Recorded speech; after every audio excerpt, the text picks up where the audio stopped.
lecture we have different situations, and today's lecture is going to be about how the market will develop if you leave it alone, and what type of dirigistic intervention from the state is necessary to give an impact on prefabricated construction.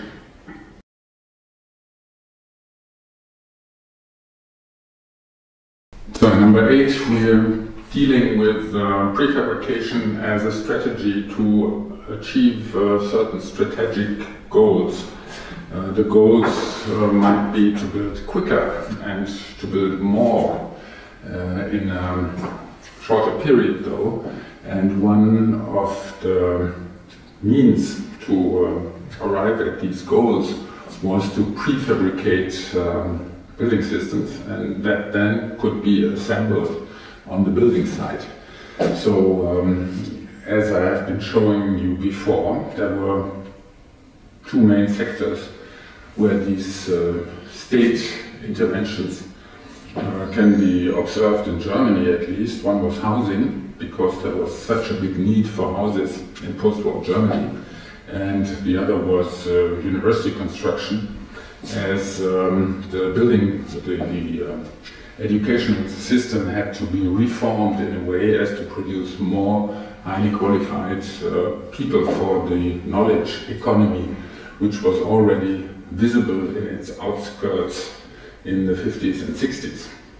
So in the housing market, the quality of the buildings that were built conventionally was not sufficient enough anymore, because demand was so high that you could almost not exert any pressure on the contractors that were executing the buildings. And so what they really needed was competition.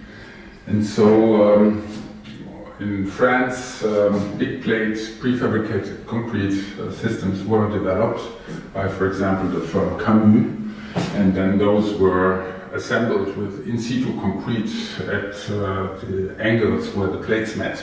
So in Germany there were essentially 3 types of financing for the housing that was built in post-war Germany. One was free finance, so there are almost no restrictions.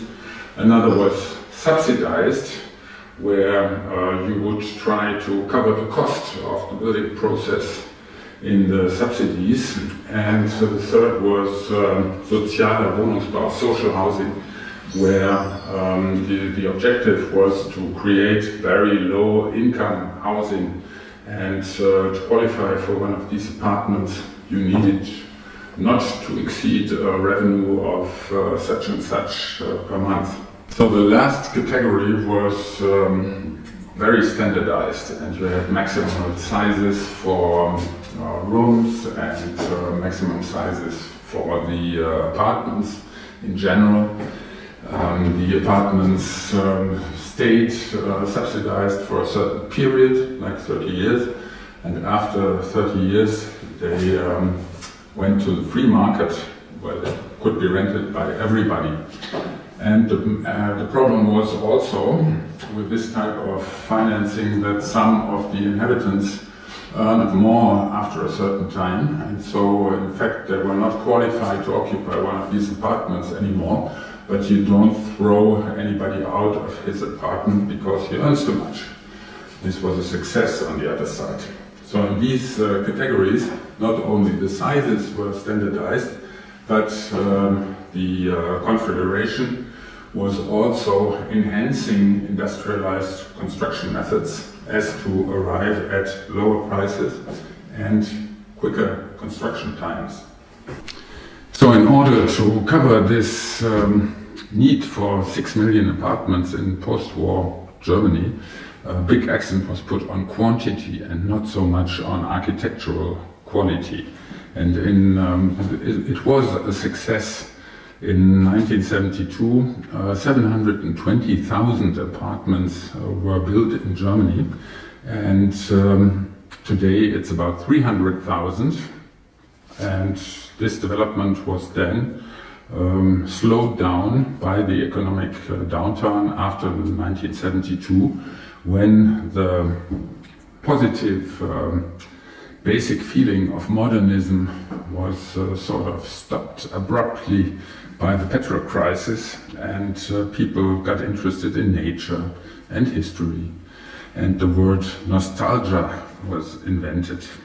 So in Germany it was also a question of political direction, like for example the conservative elements wanted people to be housed in one-family units, somewhere on individualized sites, and socially oriented parties wanted people to be housed at all, and they were asking for minimal sizes in these housing units, and they were rather in favor of multi-story, even 20-story buildings, a little bit the idea of a stack instead of an individualized little house. And you can see this in the communist countries as well, where big plates, prefabricated housing became the official way to house the masses. Another aspect was that in a communist system you are able to planify the economy. So you were able to planify the industry in a way that you could produce standardized elements in big series without having any problems by competition or by increasing and decreasing demand on the market.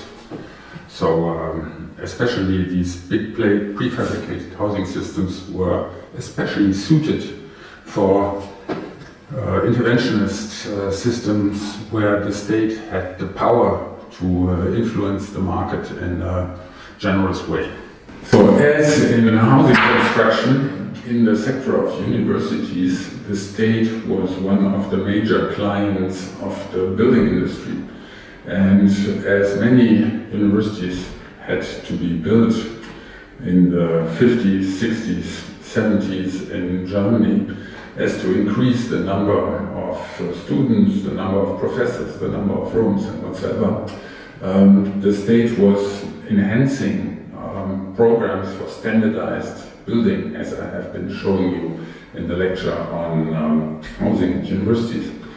So the idea was by defining a certain building standard, you could create a situation where universities could be built less expensive, and by defining a maximum amount of money that could be spent on university buildings, industry would be forced to apply prefabricated systems to arrive at these goals defined by the state.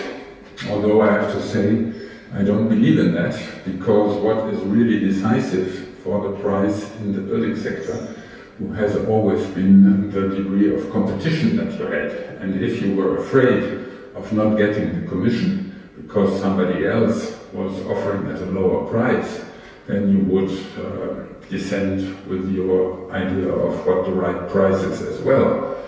So competition is very important, and maybe more important if you want to reduce the cost than the ideal type of construction would be. So as the public clients didn't really want something specific and did not really know how the future would be, they were asking for square meters in built form. And in contrary to the housing market, this was rather skeleton construction and flexible in terms of utilization, instead of building particular buildings, like for a professor like me, who would be newly appointed and then ask for a beautiful palace to teach it.